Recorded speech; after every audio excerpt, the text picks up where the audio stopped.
अस्सलाम वालेकुम। I hope that you are going well. आज हम लॉ गेट के मुतालिक लेक्चर नंबर 4 एंड सेक्शन 52 से ऑनवर्ड पढ़ेंगे।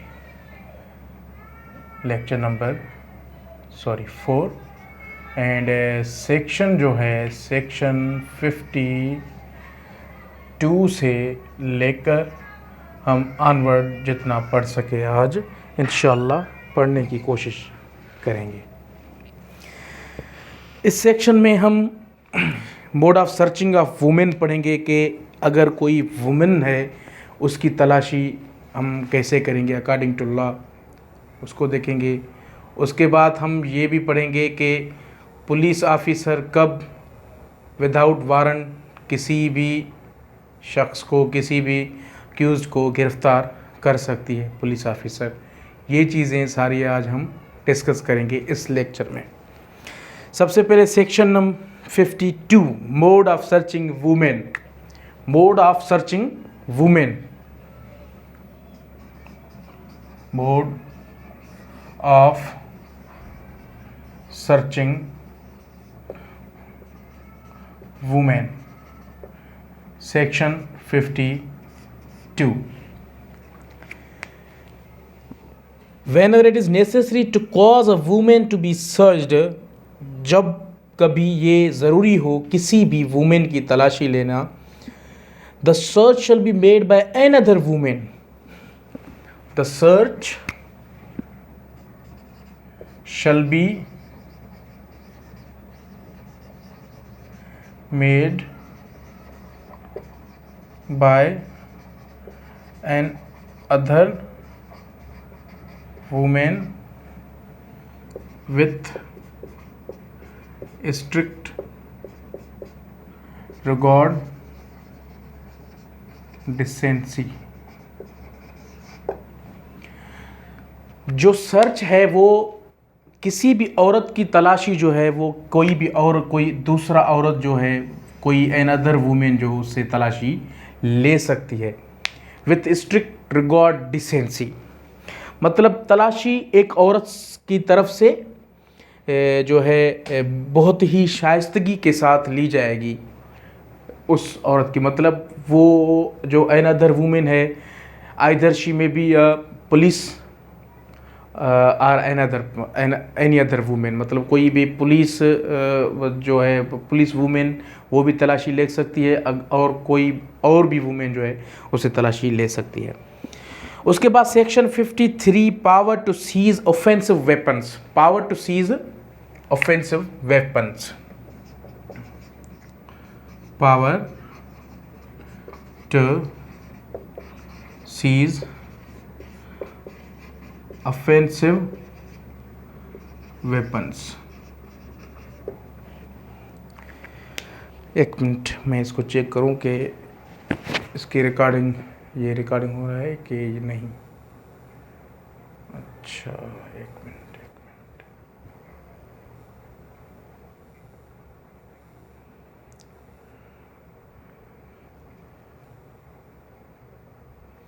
अच्छा, power to seize offensive weapons. Section 53 says that the officer or other person making any arrest under the code may take from the person arrested any offensive weapons which he has about his person and shall deliver all weapons so taken to the court or officer before which or whom the officer or person making the arrest is required by this code to produce the person arrested. मतलब जब किसी accused person की गिरफ्तारी की गई, अगर वो गिरफ्तारी किसी पुलिस ऑफिसर ने किया या किसी प्राइवेट पर्सन ने किया, जाहिर बात है जिसकी गिरफ्तारी की गई किसी ऑफिसर ने या किसी कोर्ट ने, किसी अदालत ने वो वारंट वगैरह इशू किए होंगे उसकी अरेस्ट के मुतल्लिक। अब जब उसकी अरेस्ट हो गई, उसकी गिरफ्तारी हो गई, तो वो जिसने अरेस्ट किया वो उनसे तलाशी लेगा और जो भी उससे बरामद होगी कोई ऐसे जो मवाद वगैरह, कोई गन वगैरह, चर्स वगैरह, अफीम वगैरह, मतलब कोई ऑफेंसिव या कोई ऑफेंसिव वेपन्स में गन वगैरह आया, कोई बुलेट्स आए या और जो भी ऑफेंसिव वेपन्स हैं उनको वो सील करेगा, उनको वो सीज करेगा, और सीज करने के बाद शल डिलीवर, यहाँ पे मैंडेटरी है, ये नहीं होगा कि उनको अपने पास रखेगा या उनको सेल करेगा। शल डिलीवर मतलब ज़रूरी है कि वो उनको डिलीवर करेगा। All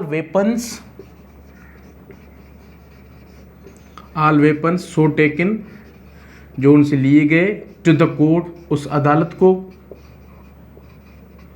are officer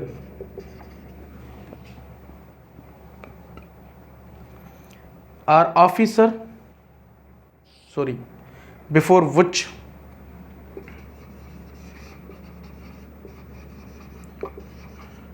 the person arrested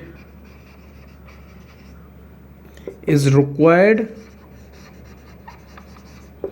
to be produced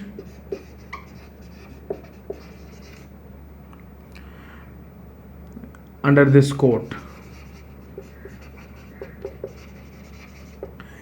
मतलब इस कानून के मुताबिक जिस शख्स की गिरफ्तारी की गई, जो कानून के मुताबिक उसको जिस ऑफिसर के सामने पेश किया जाएगा, वो सारे के सारी जो सीज्ड ऑफेंसिव आर्टिकल्स हैं, वेपन्स हैं, उनको भी वहाँ पर पेश किया जाएगा। Section 53A examination of person accused of rape etcetera by medical practitioner. अब अगर कोई रेप का केस है, जैसे कि 376 का केस है, 377 का केस है, मतलब रेप का केस है, अननेचुरल लस्ट का केस है, अननेचुरल ऑफेंसेस का कोई भी केस है, तो उनकी जो एग्जामिनेशन है वो कौन करेगा? When a person is arrested on a charge of committing an offense of rape, unnatural offense or sexual abuse, or an attempt to commit rape, unnatural offense, sexual abuse, under section 376, 377, 377B respectively, and there are reasonable grounds for believing that an examination of the arrested person will afford evidence as to the commission of such offense, it shall be lawful for a registered medical practitioner employed। Section 53A ये एक amendment है जो कि 2016 में किया गया था। Examination of person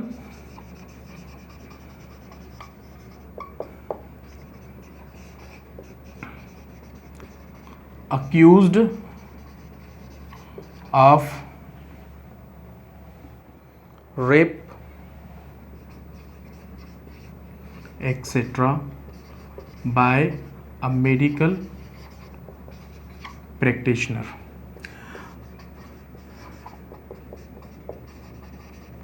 मतलब अगर कोई भी अक्यूज्ड पर्सन है जिसको गिरफ्तार किया गया और उस पर इल्ज़ाम है 376 का, 377 का, 377B का, कि उसने रेप किया, उसने अटेम्प्ट रेप किया, या उसने अननेचुरल लस्ट या अननेचुरल ऑफेंस कोई किया, तो उसकी जो एग्जामिनेशन है, अगर मेडिकल प्रैक्टिशनर को या पुलिस ऑफिसर को या तफ्तीशी जो आईओ है उनको ये लगता है कि इसकी एग्जामिनेशन होनी चाहिए, जिसकी एग्जामिनेशन होने की वजह से हमें इस केस में कोई इन्फ्रेंस जो है ड्रा करने में मदद मिलेगा, तो उसकी जो है ना एग्जामिनेशन किया जाएगा। मगर इसकी एग्जामिनेशन कौन करेगा? तो अकॉर्डिंग टू सेक्शन 53A कोई भी रजिस्टर्ड मेडिकल प्रैक्टिशनर हो, मतलब रजिस्टर्ड हो गवर्नमेंट की तरफ से, ये कोई प्राइवेट वगैरह बंदा नहीं कर सकता, रजिस्टर्ड मेडिकल हो प्रैक्टिशनर हो, रजिस्टर्ड मेडिकल प्रैक्टिशनर, जो रजिस्टर्ड मेडिकल प्रैक्टिशनर है, या in a hospital in a hospital run by government, जो कंसर्न गवर्नमेंट होगा, प्रोविंशियल गवर्नमेंट वगैरह, वो उसके मुताबिक अगर कोई भी रजिस्टर्ड मेडिकल प्रैक्टिशनर है जो कि गवर्नमेंट अस्पताल में है, गवर्नमेंट हॉस्पिटल में है, तो वो उनकी एग्जामिनेशन कर सकता है। Or by a local authority to make such an examination of the person and to use force. Secondly, the registered medical practitioner conducting examination under section 1 shall without delay examine such person and prepare report of his examination lying the following particulars. जिस बंदे के हवाले वो accused को किया गया, जिसकी examination होने जा रही है, तो उसकी ये ज़िम्मेदारी होगी कि विदाउट डिले वो एक लिस्ट बनाएगा और उसमें कुछ चीज़ें लिखेगा. उसका नेम लिखेगा, नेम ऑफ द अक्यूज लिखेगा कि फ़िला शख्स को लाया गया, नेम लिखा जाएगा, उसकी एड्रेस लिखा जाएगा, अच्छा उसका एज लिखा जाएगा, by whom he was brought, किस बंदे की तरफ से उसको लाया गया अस्पताल में, by whom he was brought, hospital में किसने उसको लाया. अच्छा उसके बाद मार्क्स ऑफ इंजरी वो भी लिखे जाएंगे अगर हैं तो. Description of material taken from person of the accused for DNA, description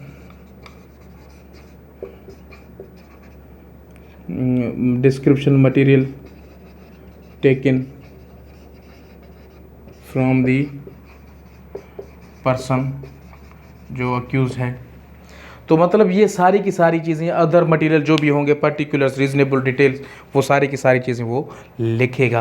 तो ये था सेक्शन 52, 53, 53A, जिसमें ये बताया गया कि किसी वुमेन को की जो तलाशी है वो कैसे ली जाएगी, ऑफेंसिव वेपन्स को कैसे सीज़ किया जाएगा, और उसके बाद 53A में हमने पढ़ा कि अगर examination of person accused of rape वो कैसे किया जाएगा. एक minute.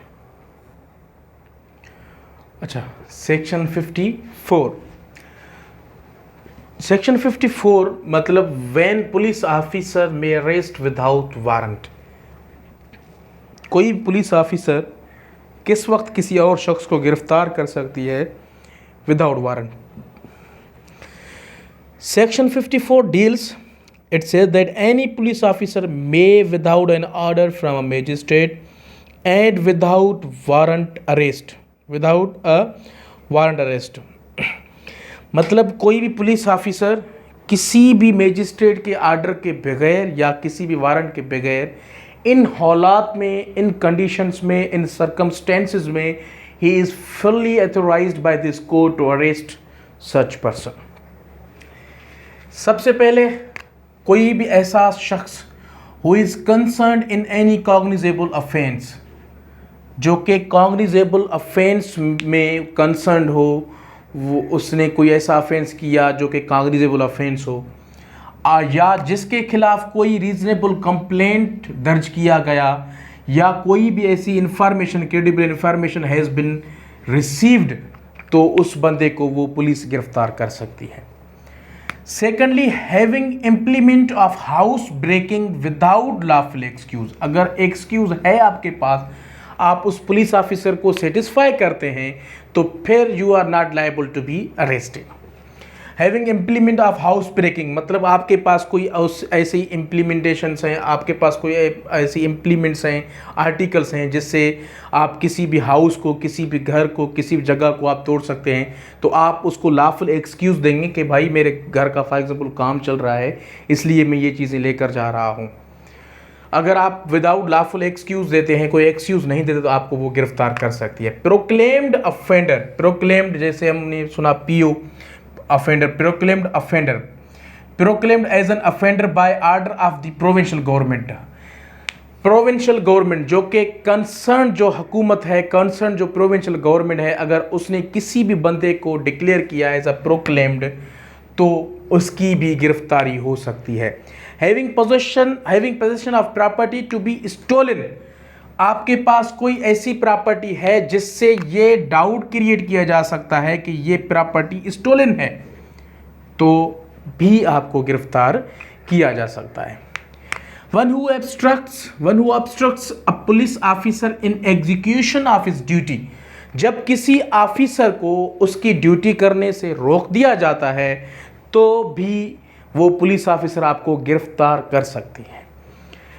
Deserter from the armed forces of Pakistan, जब भी कोई पर्सन, जब भी कोई शख्स आर्म्ड फोर्सेस ऑफ पाकिस्तान से भाग कर आता है तो उस जो शख्स जिस इलाके से वाबस्ता है, जिस इलाके से बिलोंग करता है, उस कंसर्न एसएचओ, उस कंसर्न एसएसपी को एक लेटर लिखा जाता है कि this person is deserted from the such and such armed forces of Pakistan, you are requested to arrest him and produce him before us. तो उसको गिरफ्तार किया जा सकता है। One who committed any act out of Pakistan, जब किसी शख्स ने कोई ऐसा कोई एक्ट किया, कोई जुर्म किया, not in Pakistan but out of Pakistan, अगर आउट ऑफ पाकिस्तान किसी ने कोई जुर्म किया और वो जुर्म ऐसा था जो कि अगर पाकिस्तान में किया जाता तो वो एक गुनाह होता, कि एक जो मतलब एक अफेंस होता, तो उस बंदे को भी यहाँ पाकिस्तान में गिरफ्तार किया जा सकता है।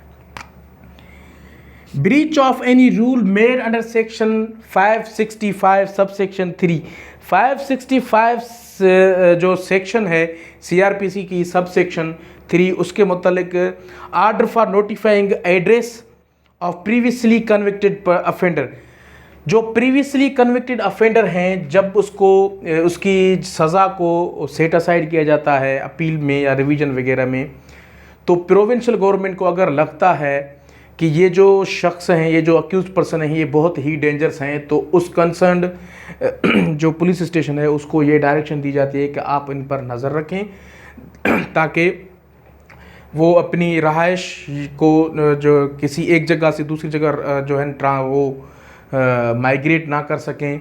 अगर माइग्रेट करें या अपनी जगह को चेंज करें तो आप उनको गिरफ्तार कर सकते हैं। For whose arrest a requisition has been received from another police officer, मतलब अगर सिंध का कोई बंदा है, अगर सिंध के कोर्ट को, सिंध की अदालत को किसी मुजरिम की ज़रूरत है, गिरफ़्तार करना चाहती है वो अदालत किसी को, तो वो किसी आउट ऑफ प्रोविंस में या किसी और ख़ुद ही अपनी डिस्ट्रिक्ट में एक पुलिस स्टेशन ऑफिसर दूसरी पुलिस स्टेशन ऑफिसर को एक रिक्वेजिशन लिख सकता है कि ये बंदा हमें रिक्वायर्ड है, फ़िलहाल जो है ऑफेंस में ये बंदा आपके यहाँ जो है रह रहा है, आप काइंडली इसको अरेस्ट करके हमें दे जाएं। तो ये था सेक्शन 54। तो आज हमने सेक्शन 52 से 54 तक पढ़ा और इंशाल्लाह मैं होप करता हूँ कि आपको ये चीज़ें समझ आई हैं। अगर आपको समझ में कोई चीज़ ना आए तो आप काइंडली मुझे कमेंट में आप पूछ सकते हैं। इंशाल्लाह इससे आगे हम किसी न किसी और लेक्चर में बाकी चीज़ों को डिस्कस करेंगे। थैंक यू, अल्लाह हाफ़िज़।